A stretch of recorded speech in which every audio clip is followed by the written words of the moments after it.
good morning to the listeners and viewers of the Real Stuff podcast. Today is Friday, and when it's Friday, it's Portrait Corner. But today, we have a very special Portrait Corner. It's about exploring and celebrating our peers' poems. So today, we have our co-host, Flavius, and Diana, and Cassie, because we are acting as the co-hosts today as we are the presenters. So, and to mention Fitzroy Cole, who is absent, who has submitted, and facilitate us with, his take on a poem. Mm-hmm. So, all right, so Flavius, just back to you, and let's begin. Okay, it's all over to you, Courtney. What are we going to do? We're going to read a poem first, and then we speak about it? Yes, all right. We'll just, as we have a lady in our presence, Queen Diana, and, she writes beautifully, a romanticist, her stuff is so, very romantic and touching. So we'll just ask her to go first, and then we'll, elaborate on her thing and explore it and celebrate it. Go ahead, Diana. Okay. All right, 1 second. Let me bring it up. And this is a love piece, but it's a short piece. But I hope that you will, find it interesting. And it is called Love at First Sight. Mm-hmm. Yeah. Many of those around. Oh boy. It says, he caught the wind on the swirls of her skirts. It felt like magic. She touched him without permission. He lets her win. He lets her in, intruding, invading him. He asked no questions. She had no answers. He need none. It's magic. She's gone. Wow. Oh boy. Well, so Cassie, you want to go first and give us your take?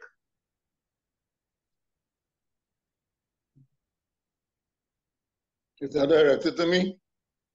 Yes. Well, the answer to that is no. I don't want to go first and give you my take. Okay, but all right. I will just.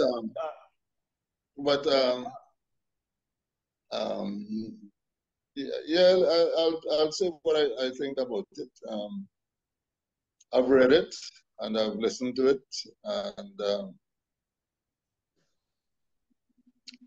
in listening to it, it really does sound like magic.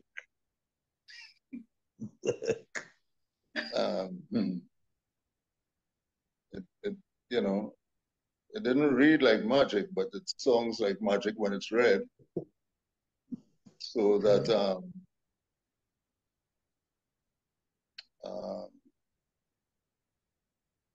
the title, Love at First Sight,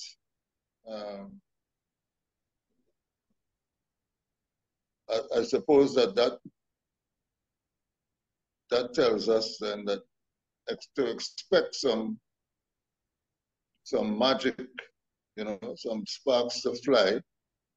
And if we are thinking that love is blind and that it might affect other senses besides the sense of sight, then we could understand how the man would be caught up in the swirls, how we could answer questions that have not been answered. Mm. And I need to kind of pull it up in front of me, if you don't mind. I'll just pull it up and so I could get a better sense of it here.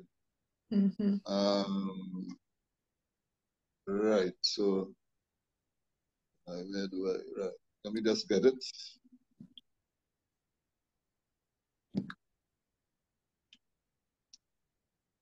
Yeah. So it's quite magical in the outlook. You know, it's very magical in the outlook. All these, well, not all, but the various aspects of the reactions and between the two parties suggest that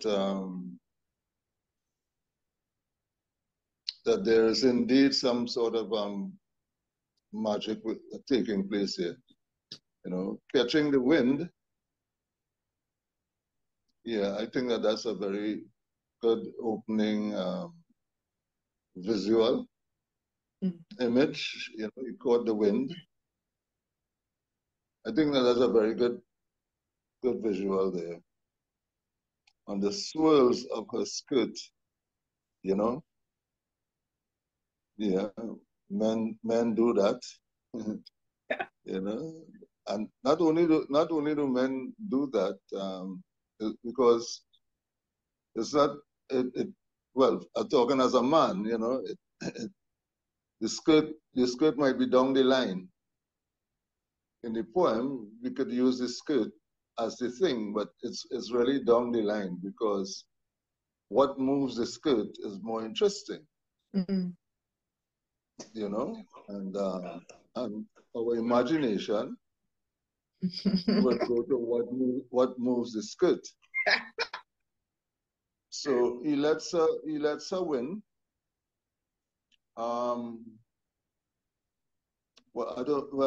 in a sense that comes back to in a poetic sense, that comes back to the win in the first line. I'm not sure well, I suppose, yeah, we could say he lets her win his heart. You know, she wins his heart.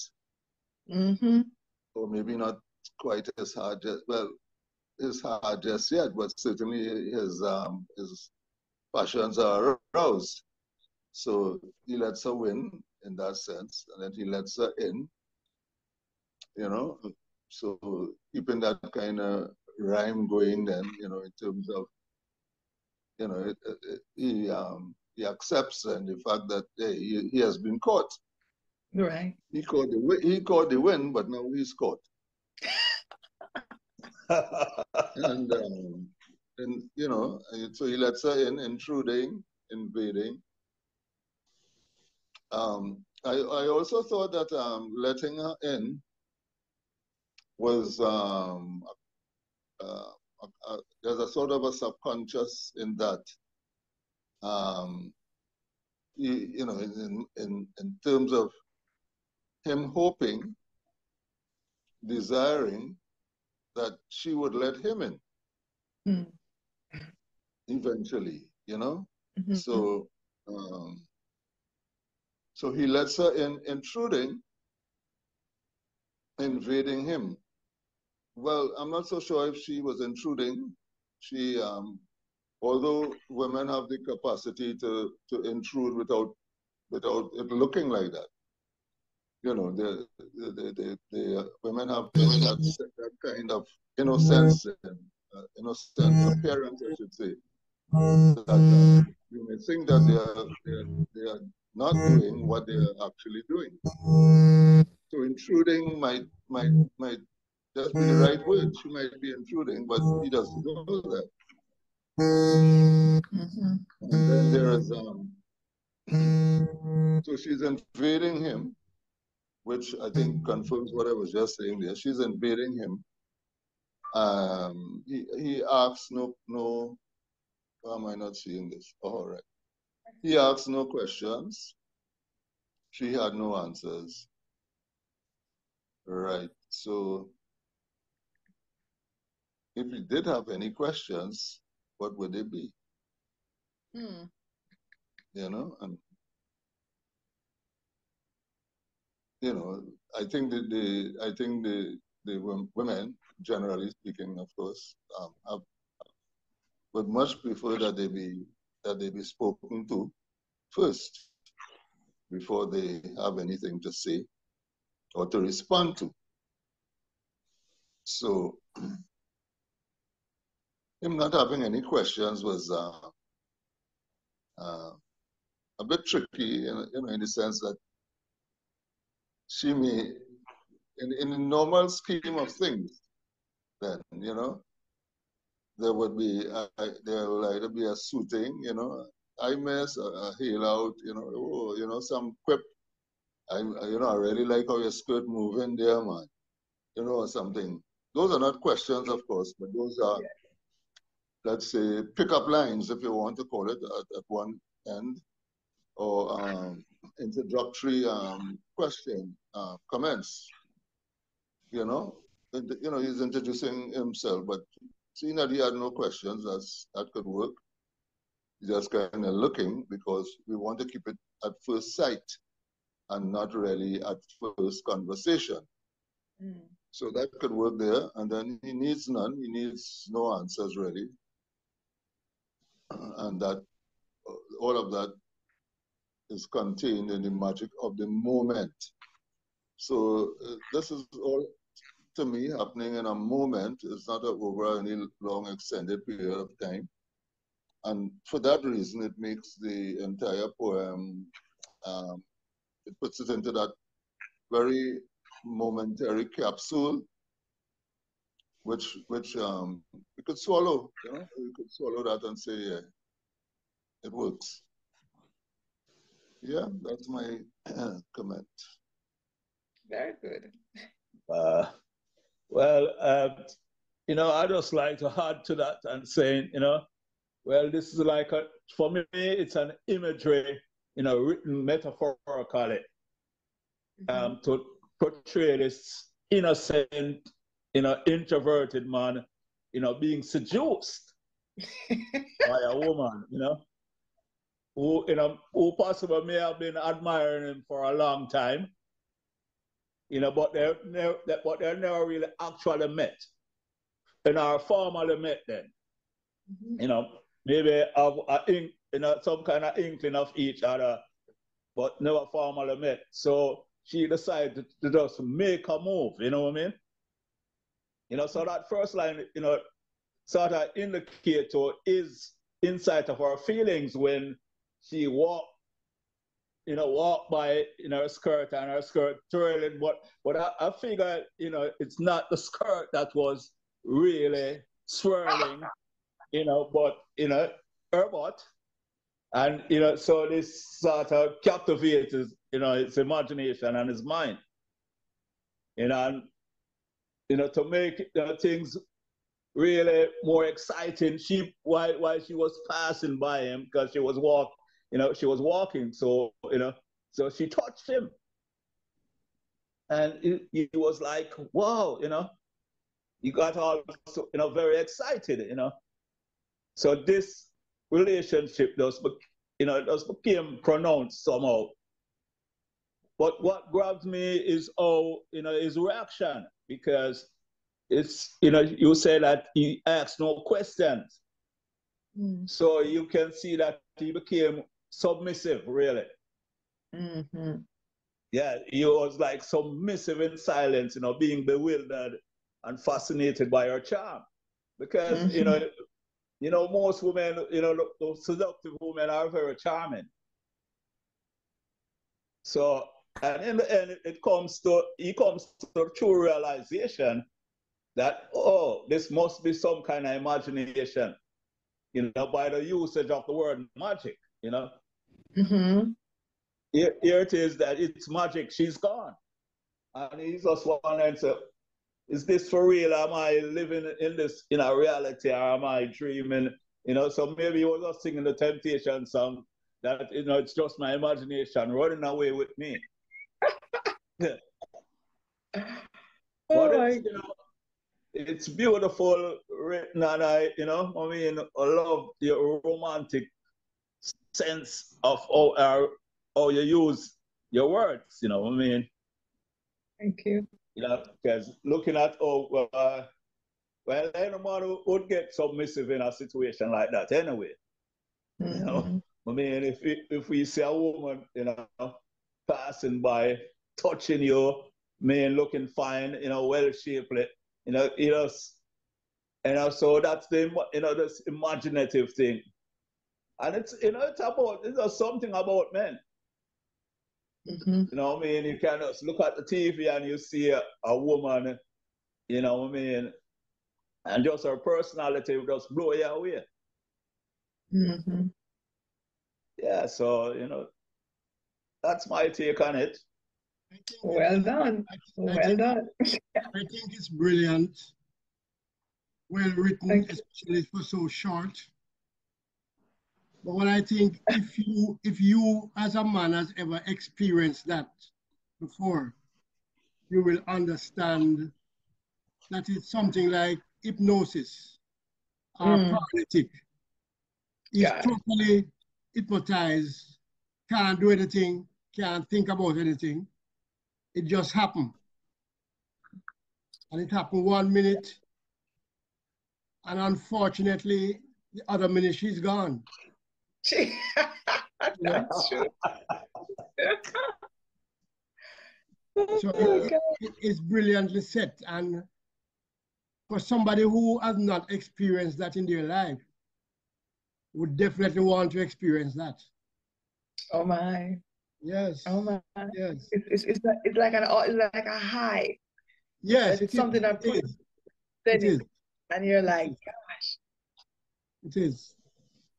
And it's a very nice feeling to experience that. We don't know what will happen after, but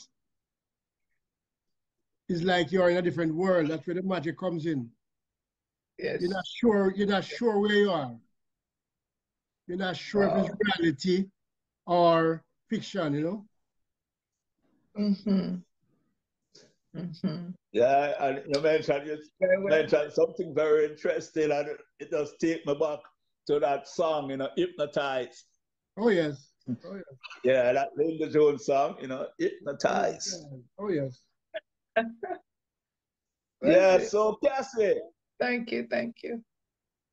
Yes, well, you're welcome, Diana. So Cassie, it's your time, you know, with your poem, Man Aligned. Mm-hmm. Very interesting topic. Team. Right, I was wondering which poem I had submitted. Unaligned it is. All right, let me look for unaligned. I have to look for unaligned. Yes, if I could find it here. I think this one says Man Aligned. Man Aligned? Yeah.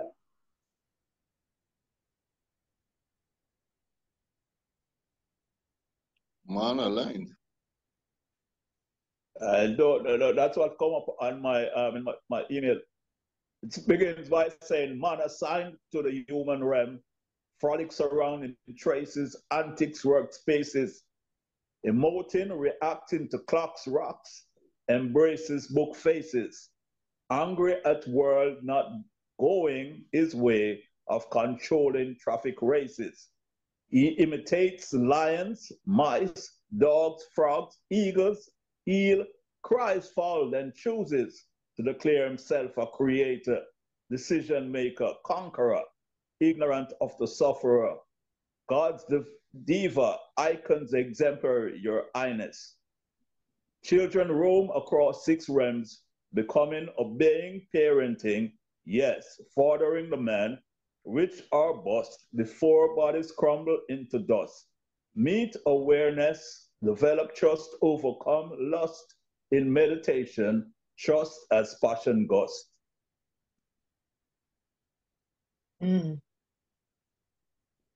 So what do you want me to do now? You want me to read it? Yeah, you can read it. I was just telling you that that was a poem that was sent to me. That's beautiful. Right. Well, I did find it. I did find it, you know, so I was just listening to you while I watched it. Yeah. What else love it? That's why we read it, you know? Nothing wrong with you reading your own poem, you know? Man aligned. Man assigned to the human realm, frolics around in traces, antics workspaces, emoting, reacting to clocks, rocks, embraces, book faces, angry at a world not going his way of controlling traffic, races. He imitates lions, mice, dogs, frog, eagles, eel, cries foul, then chooses to declare himself a co-creator, decision maker, conqueror, ignorant of the sufferer, God's diva, icon's exemplar, Your Highness. Children roam across 6 realms, becoming, obeying, parenting, yes, fathering the man. Rich or bust before bodies crumble into dust. Meet awareness, develop trust, overcome lust, in meditation's thrust, as passions gust. Wow, that is Wow. beautiful. Yeah, it is. I love that one. And if I may take a try at Yeah, my go ahead. We were going to ask you, you know. okay, well, first of all, that's a very beautiful piece, sir. And when I listened to it, the first line that you start, you say, "Man assigned to the human." I don't remember exactly, like to the human world or to Human humanity. realm. To me, the human realm. Okay, so here in my sense, I'm saying, okay, man assigned. So that's an assignment. It tells me that the man was already living before. So being in the human realm is an assignment. He has now given, he has taken from somewhere, he was taken from somewhere and placed in the human realm as an assignment. And so as he was placed in the human realm, all the different experiences that he's now having, he's like a child. Even though a fully grown man, he's like a child because he's like a foreigner in a strange land, trying to understand the little intricacies of the world. He's understanding the different emotions, the different feelings that he's looking at, the animals, could be a type of emotion. Maybe he's going through rages. He sometimes calm himself, sometimes he's angry, sometimes he's fierce, sometimes he's like like a bird that just at rest, peaceful. Sometimes he's like an angry lion. As he on his assignment in the human realm, he's going through these different phases, you see, and it is helping him to understand himself as a human in this realm, or helping him to understand himself as someone else from somewhere, but in is like you say, put us a round peg in a square hole. He doesn't quite seems like he fits, but he's trying to he's in it nonetheless, and he's trying to find himself and trying to understand where he fits. And then the part where you say children over, what's it, seven generations, something like that. What did you say about that line again? Children, something or another. Like you bring what was that line about children and huh? Across 6 realms becoming. Okay, children roam across realms becoming. It's like, so now he himself here he fathers different the generations. He now has other people like himself. He brings other people like himself. Or it could mean that this is the length of time he's been in the earth. This is the length of time mankind has been in the earth. Maybe that 6 represents 6 million years, or 6 different generations, 6 different lifespan. But he is the father of it all. So he's in the earth, and he's not just here, he's also creating others like himself. Maybe like he has a wife, even though he didn't say it, but of course he has to have a partner. But and he has become God in a sense now that he's creating children of his own people, other people that looks like him. And he goes through these different turmoil and goes through these different emotions until he finally found himself before he dies. Because the part where you mentioned something about dust, so it's kind of like, he goes through all of these different life-changing experiences to find out who he is in this realm before he returns to the dust. And I think that's what it how I sum it up. That's beautiful. I love that. I love that take on it, you know. Yeah, Okay. You want to say something to Diana? Really? Cassie? Okay. All right, Yes. all right. No, I was saying that if you just want to say something to Diana, we know that we have the rule that we can't, you know, critique our own poems or speak about it or elaborate on it. But I think that you wanted to say something. I saw you smiling, so you know, thought, well, yeah, that was very good, Dan. I like your take on it, but you know, I have like a different take. You know, seeing that I know the theme is talking about mankind in general, Right. and how we operate, you know, in the earth and all of that. But I detect this, you know, subtle thing about how he talks about, you know, man's purpose and you know, his purpose in work and in play, you know, the purpose of education, you know, meaning that he was like giving this imagery of how society, the social structure and how society operates. You know, it's also showing, you know, really people striving for upward mobility. Yeah, in this social structure, but having problems because, you know, they are experiencing this colonialism or, you know, this capitalistic system that they can't strive.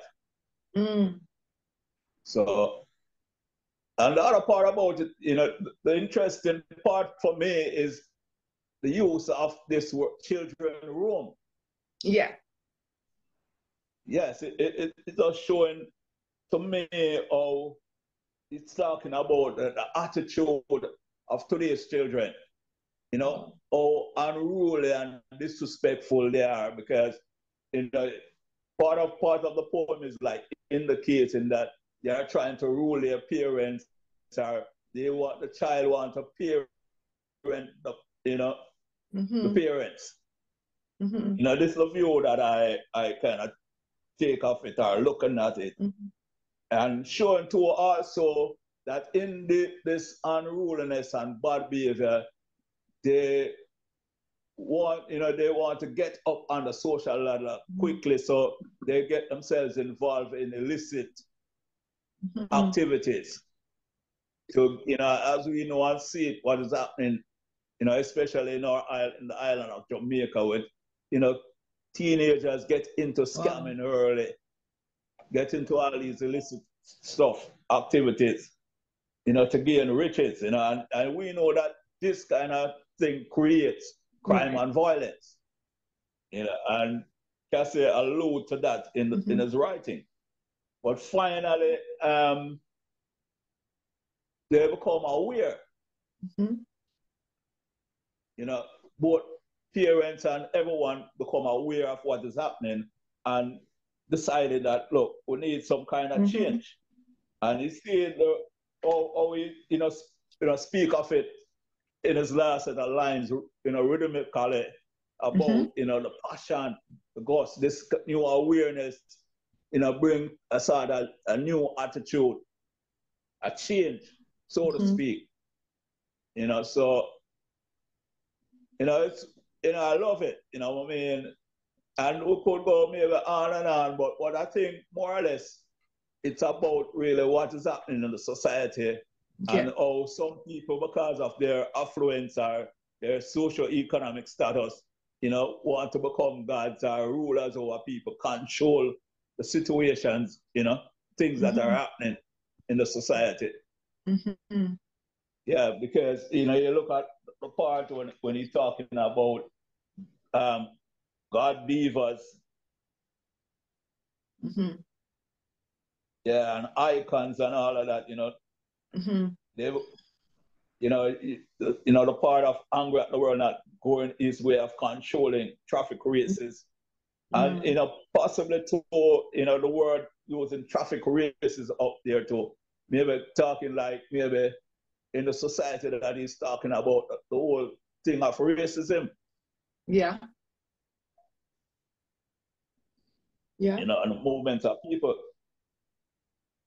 You know, there's so much to take, you know, to give and take about it. You know, you just look at even as one part that you mentioned too about in the second stanza, he imitates lions and mouses, you know, really talking about the relationship with man and animals, or as you had suggested to about is, you know, the emotions, the various emotions that we are going, you know, is going through. So, you know, and I think what Cassie is a brilliantly written poem, you know. Yes, it is. It is. Love it. Yeah, so. I think this is what my take on it is. I think it's a brilliant, complex poem.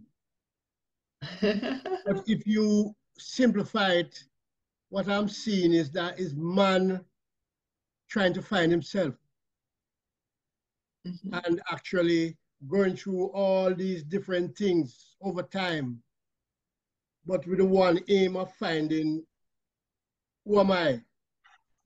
Why am I here? What should I be doing? 1 second. But he has to go through all these different things to come to the, you know, a conclusion that he can live with. But I think it's something that you have to really read and reread and see the different parts of it, how they fit together. Yes. Basically. Yes, you know. Well, we're sure to celebrating, you know, we're glad we you know, get this opportunity to explore such, you know, such a poem. Yeah, man, this is wonderful, wonderful. Yeah. Powerful poem. Powerful poem. Okay, so I can say something here. Yeah, go ahead. All right. Okay, well, I was hoping Diana would be back by now, but having met with the poem for the first time, I think. So her critique of it was very good for someone who's just heard it for the first time and being able to say the things that she said about it. And I do appreciate all the comments. Courtney, you were great there in analyzing it also. And Flavius, I think Flavius kind of hit the nail on the head about the complexity and of it and yet the simpleness. Diana, I was saying while you were away that I'm thankful that you were able to make the comments you did, even though you were meeting the poem for the first time. Yeah. Am I correct in saying so? Go ahead again. Yeah. The first time you met the poem was when you heard it just now. Am I right? Yes, yes. Yeah, and I'm saying that it was very good. Your take on it is very good after only one hearing. Okay. And what I thought about your take was that there was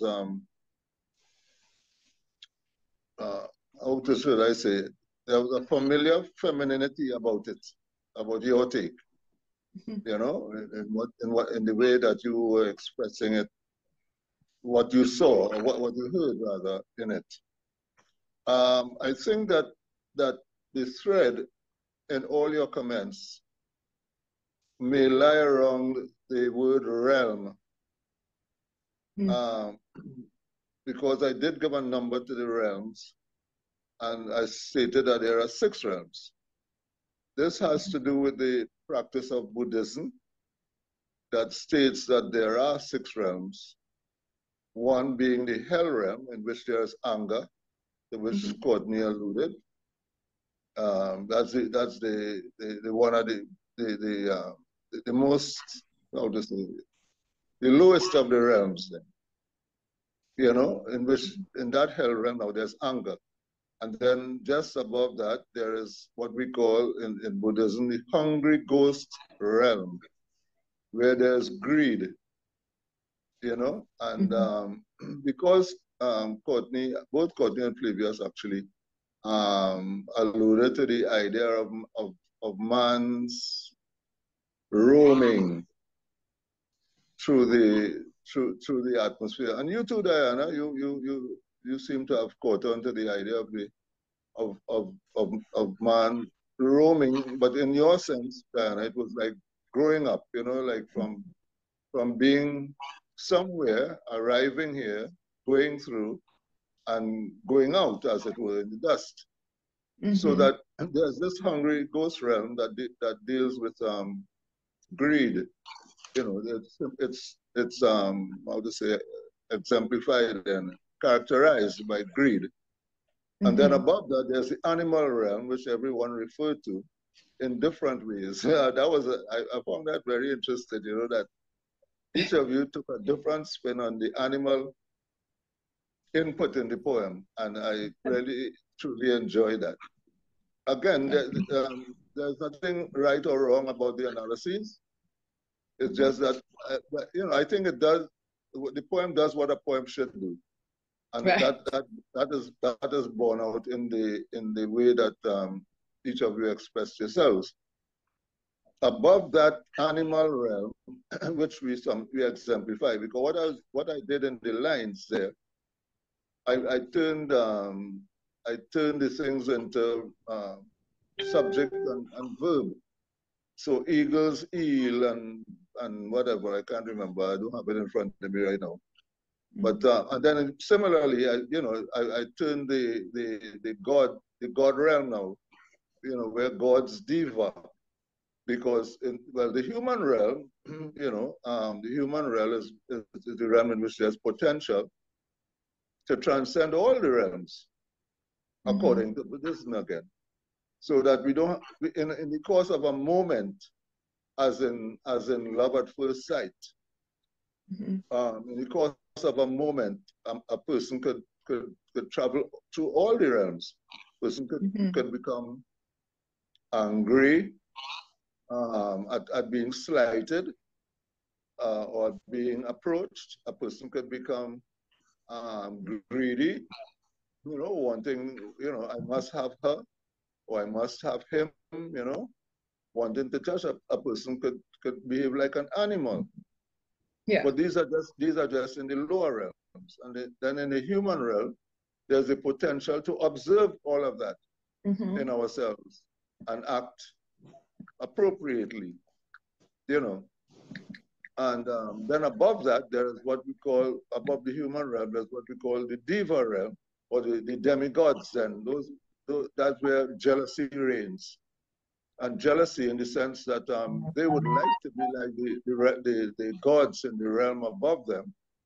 Yeah. They have that potential, but they're not quite equipped. So there's a lot of jealousy and envy in that realm. And then at the top, there's the God realm, which is exemplified by superiority. Do you know who I am? Kind of thing. And looking down upon the rest of us. And we all have those qualities within us. So it's not like a specific person is a God realm person, or you might be dominated by a certain realm, but they are all within us. But nevertheless, we go through, come back finally to, I'm going to end here, come back finally to how Diana saw it, that, man comes around, there's a sign, he's now here, he's going to grow up, he's going to go through all of these realms and do whatever, either stick in one or what have you, and transcend or whatever his potential takes him, wherever it takes him.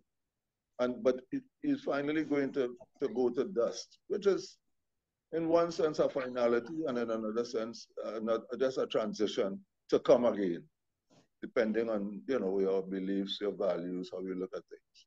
So I must say, I'm very thankful for what I've heard.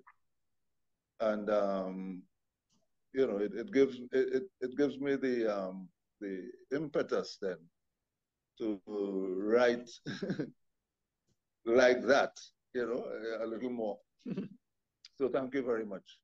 You lead us song fulla. You belong far away away. Ajugwala lebobu seru. Lead us song fulla. Lead us song fulla. Well, unfortunately, this is it. Till next time. Bless.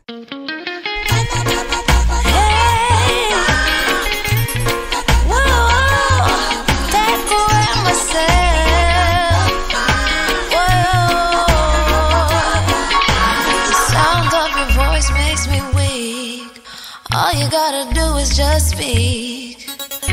One word is enough, and I'm no longer so rough. I forget what I was trying to say. I no longer do what I was gonna do, but you're no good for me. That's why me do what set me a think of flee. Me I fi take away me say. Me I fi take away me say. Me I fi hide like a thief in the night. Me I fi get out the side. Me I fi take away myself. I fi take away myself. I have to utilize I will. Shorty